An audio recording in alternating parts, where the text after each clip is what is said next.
Princess Nara stood at the towering crystal windows of the royal palace, her reflection pale against the starlit void of space. 7 different star systems had sent ambassadors just to glimpse her legendary beauty, but now that same beauty was fading like a dying star. Her skin, once glowing with the natural luminescence of her people, had dulled to a sickly blue-white. Dark circles shadowed her once bright eyes, and her delicate frame seemed ready to collapse under the weight of her ornate royal robes.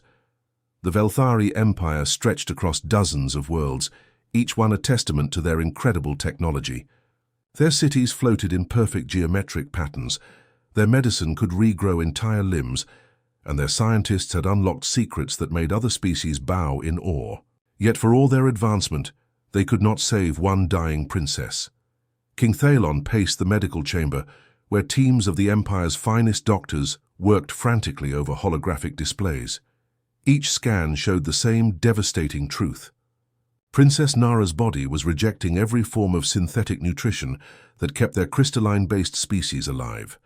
The carefully engineered compounds that should have sustained her were passing through her system like poison, leaving her weaker with each passing day.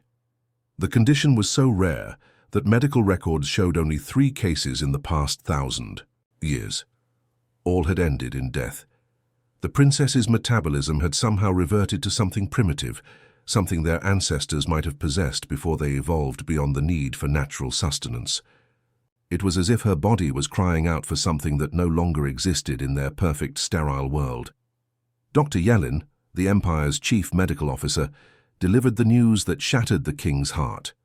They had tried every synthetic blend, every artificially enhanced compound, every technological marvel in their vast medical database. Nothing worked. The princess was essentially starving to death in a civilization that had eliminated hunger centuries ago. Word of the princess's condition spread through the palace like wildfire, though the king tried desperately to keep it secret. Servants whispered in corridors about the heir to the throne growing weaker each day. Noble families began positioning themselves for a succession crisis, while neighboring kingdoms watched with predatory interest. The mighty Velthari Empire, built on the foundation of technological superiority, faced collapse because they could not save one young woman. Princess Nara knew she was dying.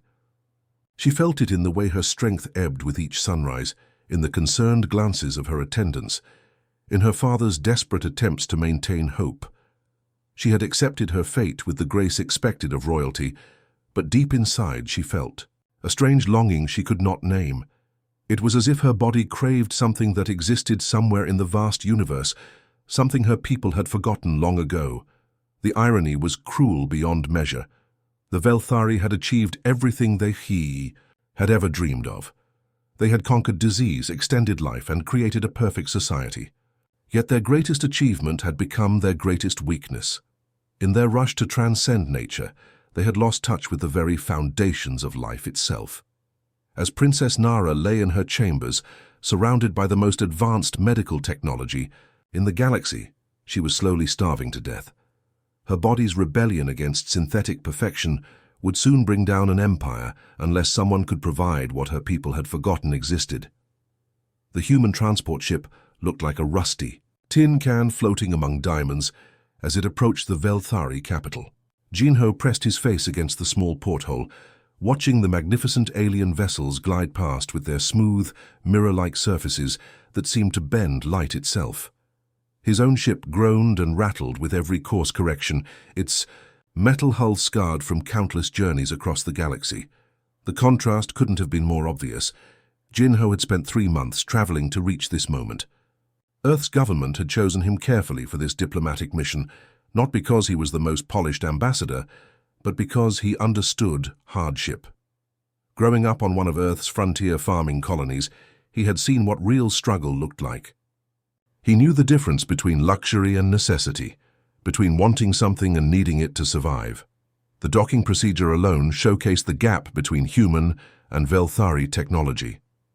While his ship clumsily maneuvered into position with loud mechanical grinding, the alien vessels moved with silent grace, guided by invisible forces that defied human understanding.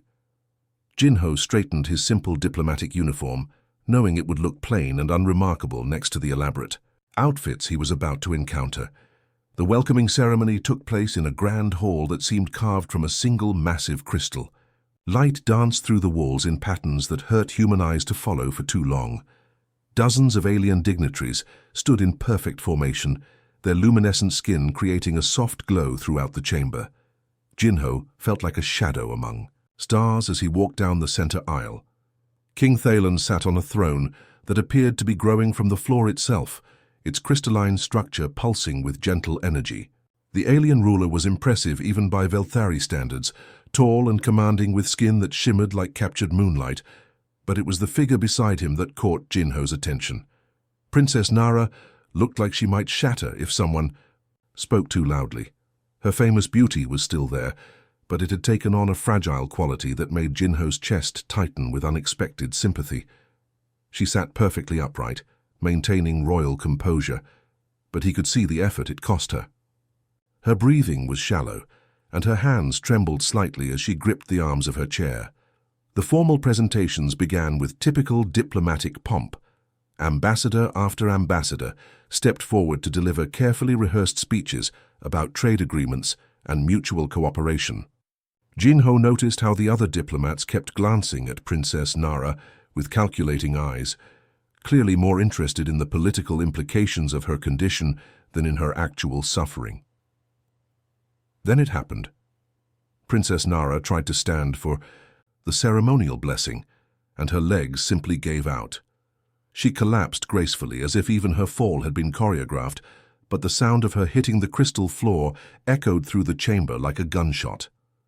The king's composure cracked for just a moment, and in that instant, Jinho saw past the alien features to something completely universal, a terrified father watching his child slip away.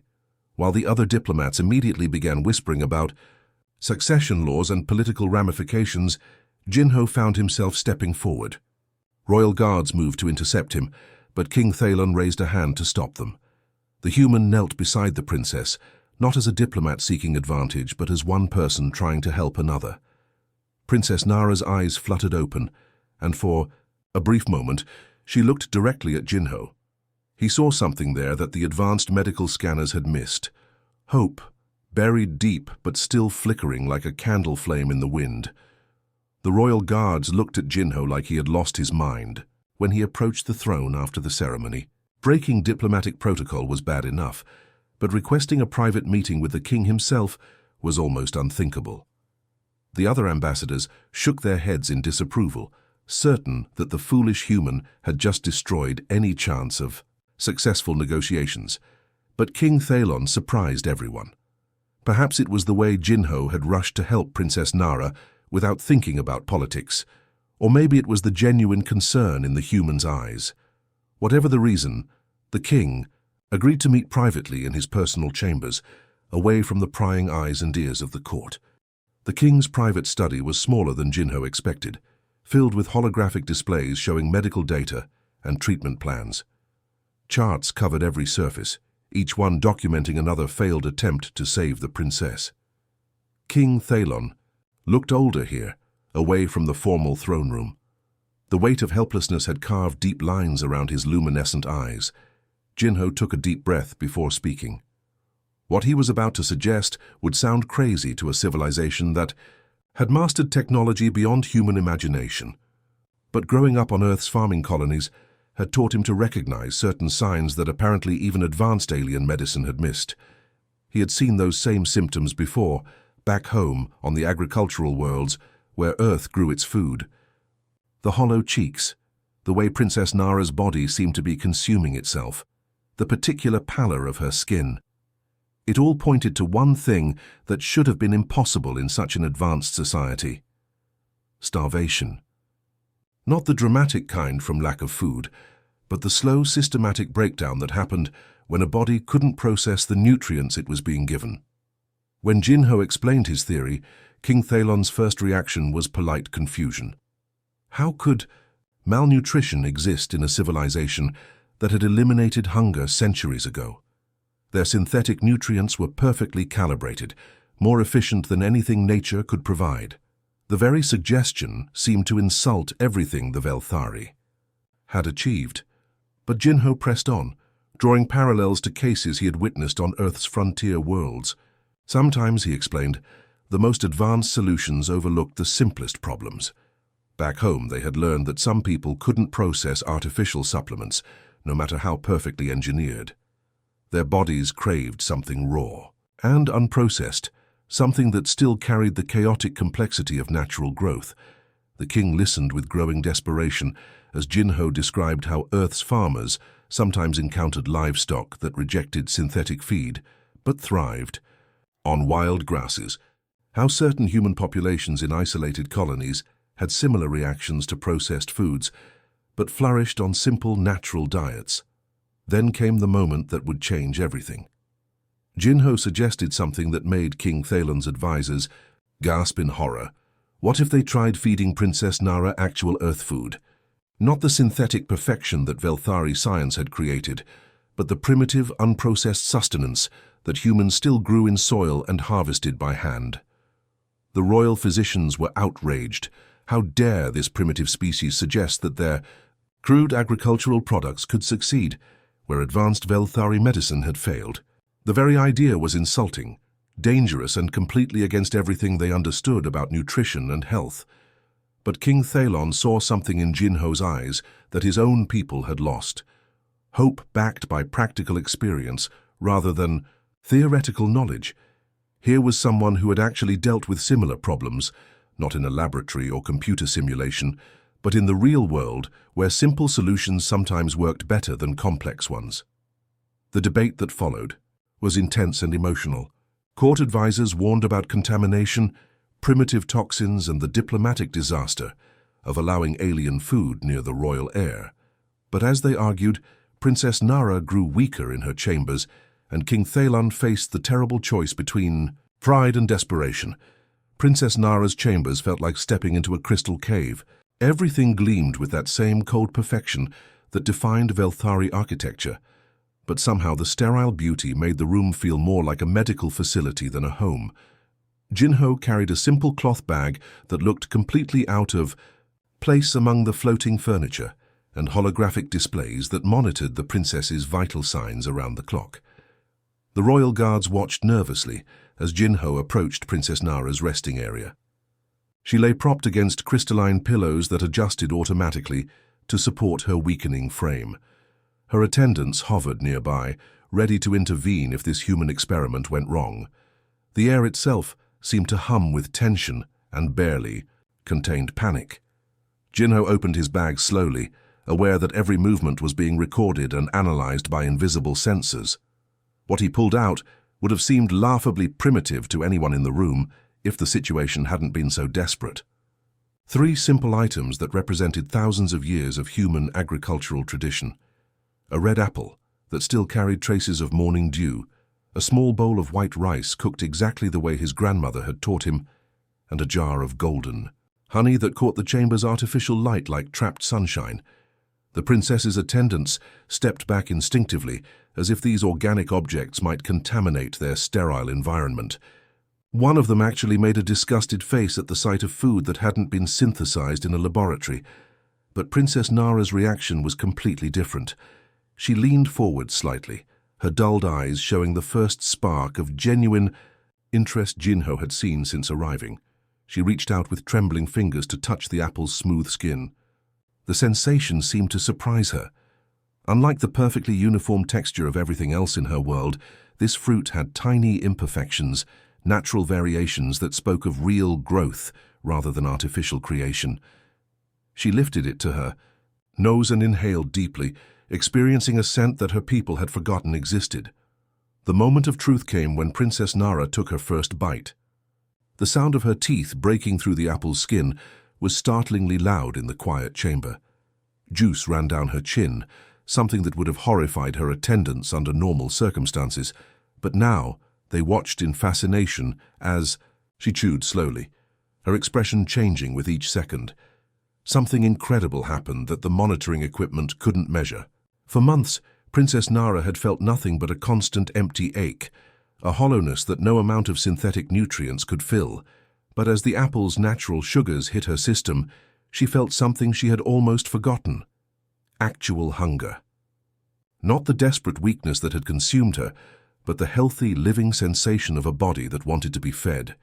She ate the entire apple, core and all, much to her attendant's alarm. Then she turned to the rice, scooping it up with her fingers in a way that would have scandalized the royal etiquette instructors. Each grain seemed to awaken something in her digestive system that had been dormant for too long. Her body began to recognize and process nutrients in ways that their advanced medical technology had somehow suppressed. The honey was the final revelation. As the golden sweetness spread across her tongue, Princess Nara actually smiled for the first time in months, not the polite, practiced expression she wore for court functions, but a genuine smile of pure pleasure. The complex natural sugars and enzymes in the honey seemed to unlock metabolic pathways that had been shut down. Within minutes of finishing her simple earth meal, the monitoring equipment began detecting changes. Her blood chemistry shifted in ways the royal physicians had never seen. Her body temperature stabilized, her heart rate strengthened, and most remarkably, she asked for more. The change in Princess Nara was like watching a withered flower bloom after rain. Each morning brought visible improvements that left the royal medical staff scrambling to understand what they were witnessing. Her skin regained its natural luminescence, starting from within and spreading outward like light breaking through clouds. The dark circles under her eyes faded, replaced by an alertness that hadn't been there for months. Jinho became a daily visitor to the princess's chambers, bringing carefully selected foods from his ship's modest supply. Fresh vegetables that still carried soil on their roots, fruits that ripened naturally during the journey, grains that had been grown under real sunlight rather than manufactured in laboratories. Each meal was a small adventure for Princess Nara, who discovered tastes and textures that her sophisticated palate had never experienced. But the real transformation went deeper than physical healing. As Princess Nara grew stronger, she became fascinated by the stories Jinho told about Earth's relationship with food.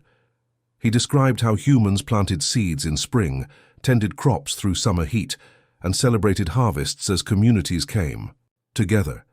The idea that people would work with soil and weather, accepting both abundance and scarcity as natural cycles, was completely foreign to her sterile, controlled world.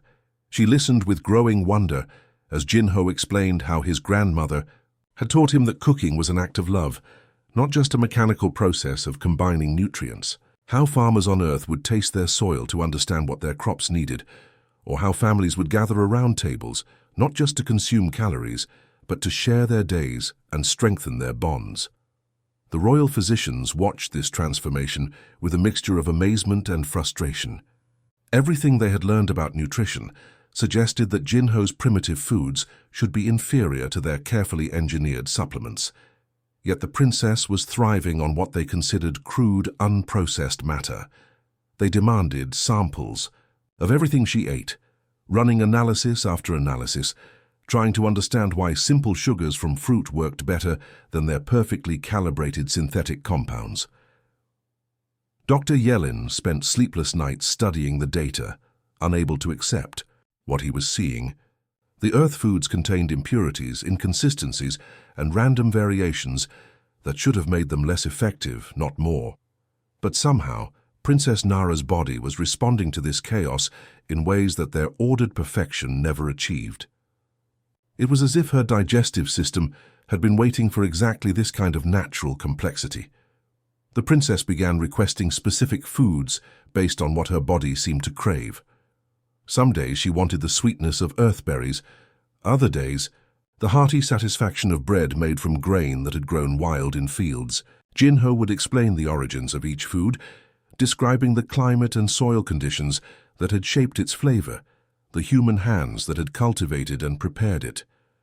Slowly, Princess Nara began to understand something profound about her own condition.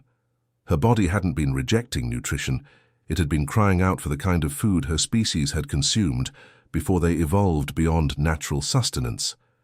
Somewhere in her genetic memory lay the blueprint for digesting real, living matter rather than artificial substitutes. The implications terrified and excited her in equal measure. If she could thrive on primitive earth food, what did that say about Velthari civilization's greatest achievements? Had they solved hunger by eliminating the very thing that made eating meaningful? Had they gained technological perfection but lost something essential about the nature of life itself? As weeks passed, Princess Nara's recovery became impossible to hide. Court members who had been preparing for her funeral now watched in amazement as she walked the palace halls with steady steps, her laughter echoing through chambers that had been silent too long.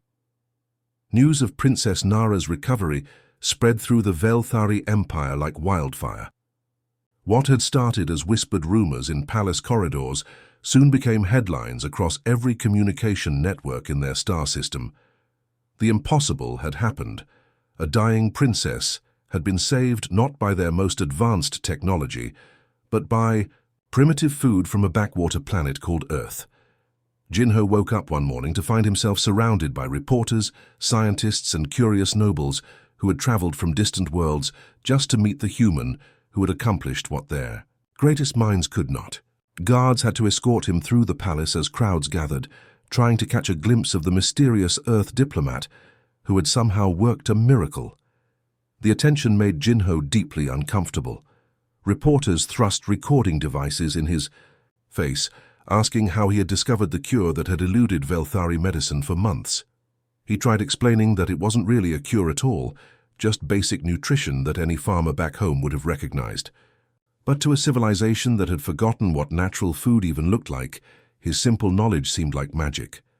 Princess Nara handled her newfound celebrity with more grace, but she used her platform for something unexpected. Instead of basking in the glory of her recovery, she began asking questions that made her people uncomfortable. During public appearances, she would speak about the foods that had saved her life, describing the complex ecosystems that produced them and the human communities that had learned to work with nature rather than against it. She became obsessed with learning everything she could about Earth's agricultural traditions. Jinho found himself spending hours each day teaching her concepts that seemed elementary to humans, but were revolutionary to her people. The idea that plants could actually improve soil by growing in it rather than depleting it fascinated her. She couldn't believe that humans deliberately allowed some of their crops to fail, understanding that diversity and natural selection made their food systems stronger. The princess was particularly amazed by crop rotation, the human practice of changing what they grew in each field from season to season. Velthari agriculture, where it existed at all, focused on maximizing efficiency through identical synthetic environments. But Earth farmers had learned that variety prevented disease, restored nutrients, and created resilient food systems that could survive unexpected challenges. As Princess Nara shared these discoveries with her people, she began to see her own world differently. The crystal spires that had once seemed like the pinnacle of achievement now looked sterile and lifeless. The perfectly controlled environments that had been sources of pride suddenly felt artificial and disconnected from anything real. She walked through the palace gardens, where every plant was genetically identical and designed for maximum visual impact, and realized they had no scent, no variety, no life beyond their programmed purpose. The transformation in the princess's thinking created ripples throughout Velthari society. Young nobles began questioning why their food came from factories instead of fields. Scientists who had spent their careers perfecting synthetic nutrition found themselves wondering what they had missed by dismissing natural processes as primitive. Some members of the older generation were horrified by these doubts about their technological superiority, but others began to ask uncomfortable questions. Jinho watched this cultural awakening with amazement and some concern. He had never intended to challenge an entire civilization's worldview. All he had wanted was to help a sick young woman using knowledge that seemed obvious to anyone from Earth. But now he found himself at the center of a debate that was reshaping how the Velthari understood their place in the universe. The princess's recovery had become more than a medical miracle. It was forcing an advanced civilization to confront the possibility that their greatest achievements had come at a cost they were only beginning to understand. The Velthari Empire found itself divided in ways it hadn't experienced for centuries. Public forums that had once focused on technological achievements now buzzed with heated debates about the meaning of progress. Citizens gathered in crystal plazas, arguing about whether their civilization had advanced too far from its natural origins, or whether returning to primitive ways would be a dangerous step backward. Jinho discovered that being at the center of fair cultural revolution was far more complicated than saving one person's life. Everywhere he went, people wanted to know his opinion on their society, their technology, their entire way of life. Progressive nobles invited him to elaborate dinners, where they peppered him with questions about Earth's relationship with nature. Conservative leaders demanded meetings where they challenged every aspect of human agricultural practices, insisting that synthetic efficiency was superior to natural chaos. The most vocal opposition came from the Technology Council, a group of elderly Velthari who had overseen their civilization's greatest advances. They argued that Princess Nara's condition was a rare genetic throwback, an evolutionary mistake that had no relevance to their modern society. To them, Jinho's success was a fluke that proved nothing about the superiority of natural systems over their carefully engineered perfection. But support came from unexpected places. Young scientists who had grown up believing their synthetic foods were the pinnacle of nutrition began conducting secret experiments with Earth samples Jinho provided. They discovered that natural foods contained thousands of compounds their analyzers had never detected, complex interactions between nutrients that their simplified formulas had completely missed. The randomness they had always seen as inefficiency turned out to be sophisticated chemistry that their technology couldn't replicate. Princess Nara became the most powerful voice in these debates, and her transformation from dying invalid to passionate advocate was impossible to ignore. She used her royal platform to share what she had learned, but she was careful to present Earth's ways as additions to Velthari knowledge rather than replacements for it. She spoke about partnership and learning rather than abandoning their achievements. Jinho found himself walking a diplomatic tightrope, trying to promote understanding without insulting Velthari pride. When traditionalists accused him of calling their civilization backward, he would respond by praising their technological marvels while gently suggesting that different approaches could complement each other. He emphasized that humans had much to learn from Velthari science, just as the Velthari might benefit from human agricultural wisdom. The princess organized cultural exchange events where Velthari citizens could experience Earth foods while learning about the farming practices that produced them. These gatherings became enormously popular, especially among younger generations who had never experienced the satisfaction of eating something that had grown in actual soil. The taste of a simple earth tomato, with its complex flavors that changed as it ripened naturally, was a revelation to people accustomed to identical synthetic alternatives. But the real breakthrough came when Princess Nara suggested something radical. What if they could combine Velthari technology with Earth's natural wisdom?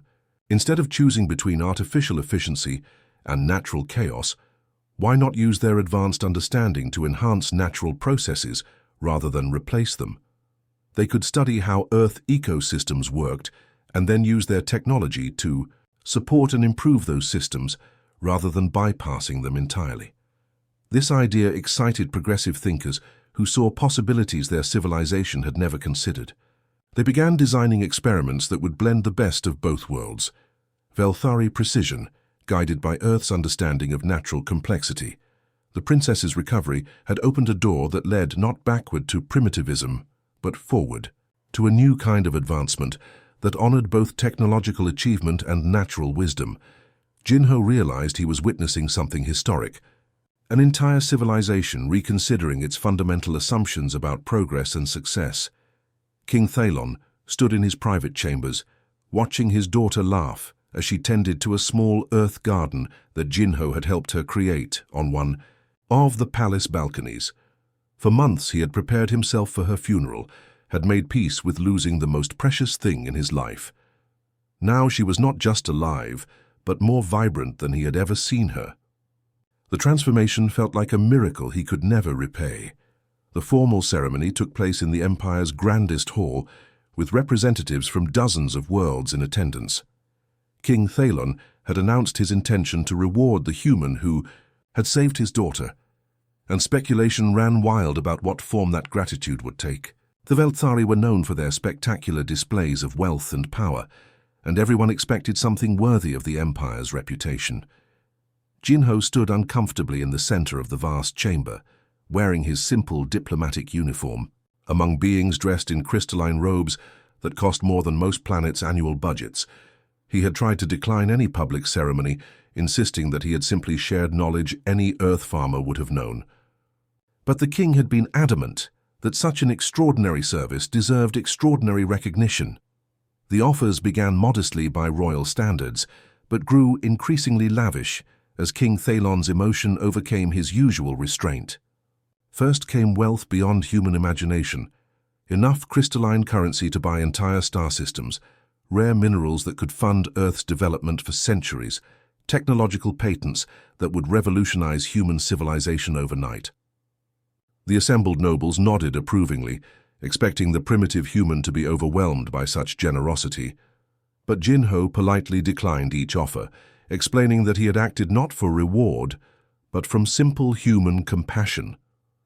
His refusal only seemed to intensify the king's determination to find appropriate compensation.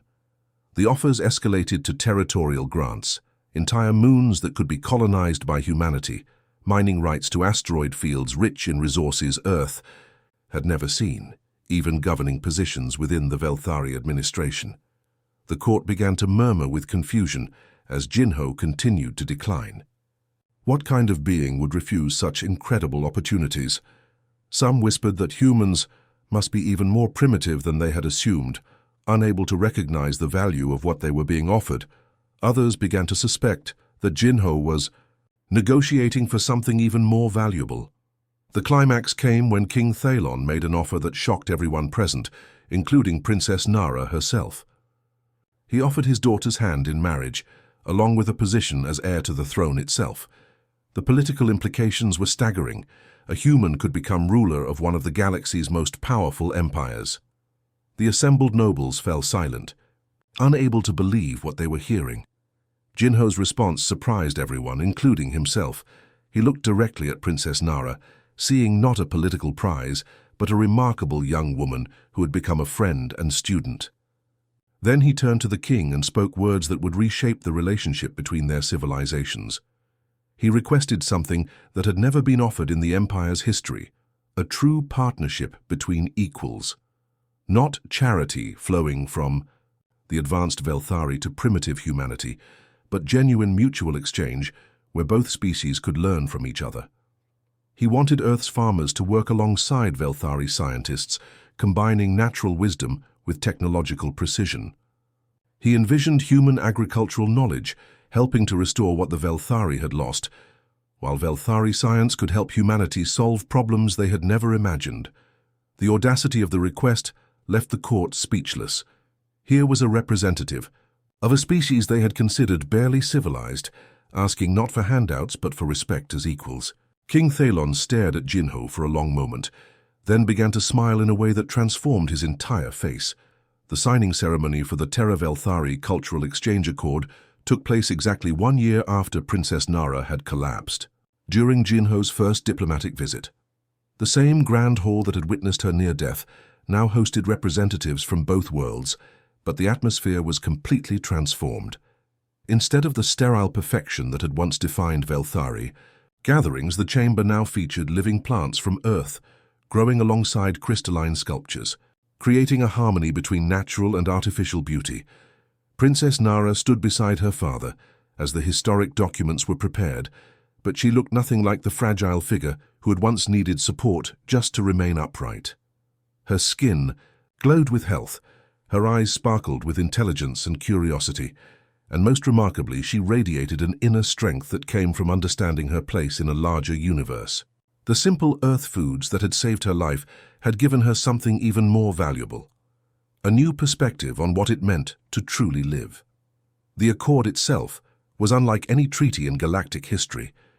Instead of the usual territorial agreements or trade arrangements, it focused on something revolutionary, the free exchange of knowledge and wisdom between species. Velthari scientists would work alongside Earth farmers to understand how natural systems could be enhanced, rather than replaced. Human agricultural experts would learn from Velthari technology to solve problems of sustainability and efficiency that had plagued Earth for generations. But the most significant moment came when Princess Nara made an announcement that shocked even her own people. She volunteered to be the first Velthari citizen to travel to Earth, not as a tourist or dignitary, but as a student ready to learn from humanity's connection to the natural world. The idea of royalty studying primitive agricultural techniques would have been laughable a year earlier, but now it represented the future of their civilization. Jinho watched the ceremony with mixed emotions. When he had first arrived at the Velthari capital, he had been just another minor diplomat hoping to establish basic trade relations. Now he was being hailed as the architect of a new kind of interstellar alliance, one based on mutual respect rather than technological superiority. The weight of responsibility felt enormous, but also deeply satisfying. The princess approached him during the reception, carrying a small potted plant that had grown from seeds he had brought from Earth. She had tended it carefully through the months of her recovery, and now it bloomed with tiny white flowers that filled the air with a gentle fragrance completely unlike anything in the sterile Velthari world. She told him that she understood now why her body had rejected their perfect synthetic nutrients.